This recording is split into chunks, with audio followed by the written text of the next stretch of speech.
Alors, sur le Article non-paiement 40. de l'article, Donc- le non-paiement, pardon, de l'impôt sur les Non, mais sociétés. là, faut être très clair, parce qu'on a l'impression qu'il y a des combines. C'est faux. Je vous invite, messieurs London et Tadjedine, à prêter successivement serment de dire toute la vérité, rien que la vérité. Levez la main droite et dites « je le jure ». Je le jure.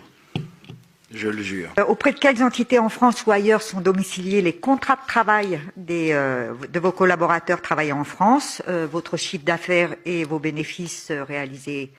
L'ensemble des contrats de travail est porté par cette société de droit français et l'ensemble du chiffre d'affaires est porté par cette société de droit français. Est-ce que ça signifie que vous êtes soumis aux impôts français comme n'importe Bien quelle sûr. société? Bien sûr, Monsieur le Président. Et je le dis très nettement, nous payons l'impôt sur les sociétés en France et l'ensemble des salariés qui travaillent sont dans une société de droit français qui paye ses impôts en France. On a donc vérifié, en procédant à une réquisition de documents à Bercy, le cabinet McKinsey n'a pas payé l'impôt sur les sociétés en France depuis au moins 10 ans, alors que son chiffre d'affaires sur le territoire national atteint 329 millions d'euros en 2020. Ceci est le résultat d'un montage fiscal avec la maison mère de McKinsey, basée au Delaware, État des États-Unis bien connu comme paradis fiscal. Le procureur de la République va être saisi concernant les déclarations sous serment du directeur associé de McKinsey.